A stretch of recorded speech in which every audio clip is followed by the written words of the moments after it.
Hi, Misha here, and it's been a little bit since I've picked up another F-15 Eagle model, and I don't know, kind of felt like doing this one.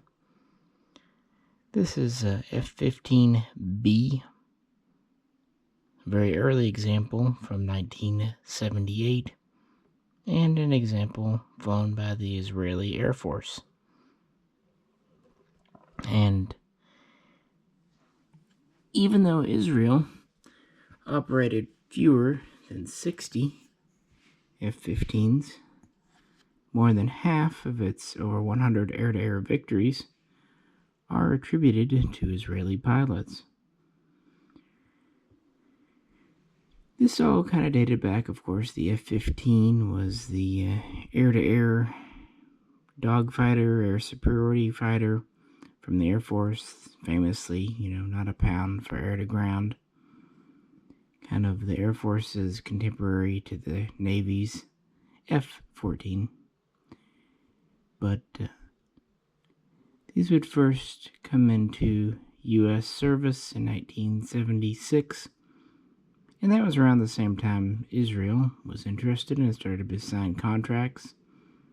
And through Operation or Project Peace Fox, a number of F-15As and a small amount of F-15Bs were delivered beginning in 1978.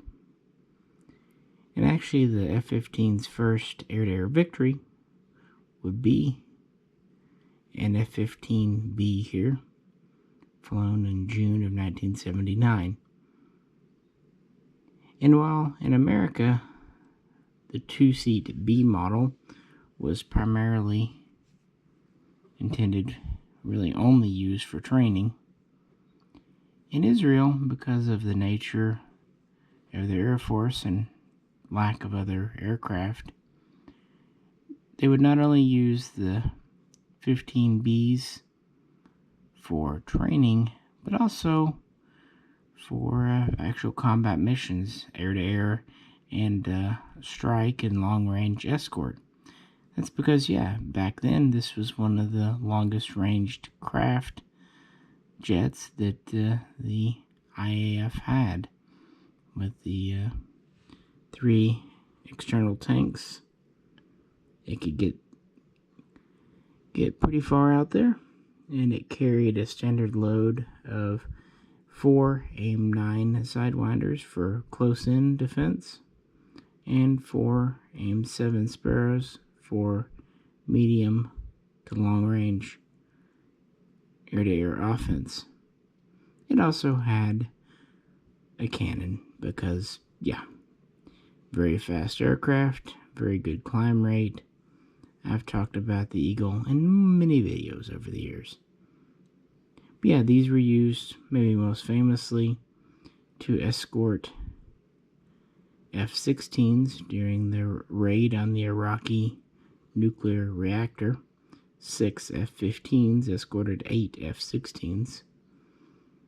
And really, it was Israel who kind of fostered and encouraged the F-15's virtually non-existent air-to-ground capability, which eventually would culminate in the F-15E Strike Eagle in America, and that would be in turn adapted to an Israeli-specific version known as the F-15I, but that's a story for another day.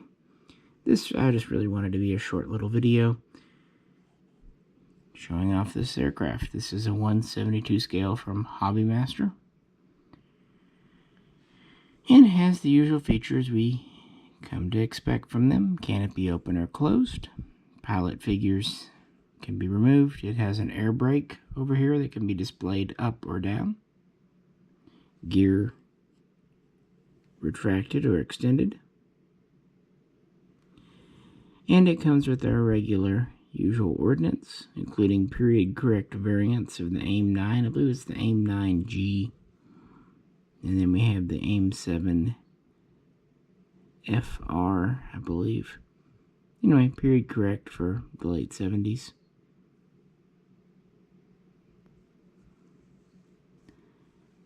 And it's in kind of the metal paint scheme for air-to-air. These were, of course, built in the U.S., but again, a lot of the early use combat was with the Israeli Air Force. And while I have a F-15DJ from the Japanese Air Force, that's the later D model. This is, like I said, an F-15B, the first version. They only built about 61 of these. And, yeah, the later CDs had several improvements and upgrades, including later ones having a more, modernized radar, improved engines, improved comms gear, computers. But really, when you look at an A versus a C or B versus a D, the differences are pretty minor. Bigger differences when you get to the F-15E, and then, of course, the F-15I, though. But those were designed to be multi-role, whereas these were still air-to-air. And one can debate F-15 versus F-14. And, of course, this was all brought about because of the Soviet MiG-25, which is, all in all, a very interesting story. But yeah, I just didn't have an early F-15. I didn't have an Israeli F-15. And since I have an Israeli F-16 and F-4 over here and a few other Israeli craft, I thought, might as well. One was available. A little while ago, I did a video on the Israeli F-35I, their variant of the new Lightning. I don't know, it's just one of those aircraft that I really like. Simple, clean lines, and this model is nearly entirely metal, with only parts of the tail being plastic. The whole wing and body is metal. Of course, the missiles are plastic. And the gear plug in easily if you like to do things. Really, all the ordnance plugs in very well to the Hobbymaster F-15s. The only thing is the stand's a little wobbly, so typically I add a dot of glue to the stem. And then, knock on wood, I haven't had any trouble with them over the years, but you can also fit them to these newer style stands. If you want, they come with an adapter for F-15. It's up to you. Yeah, just one of my favorite planes, and I guess I'm trying to build up my Israel Air Force arrangement. Yeah, so what do you think? Do you like this one or the Japanese one I've shown in other videos? Or do you prefer a different one? Maybe you like the Strike Eagle or the Slam Eagle, the K. Yeah, they're just fun. Anyway, next time I'll do a longer historical video. I just got this in and felt like doing a quick video on it. So let me know what you think. As always, if you could, like, share, and subscribe. This is Misha, and I'll catch you very soon. Next time.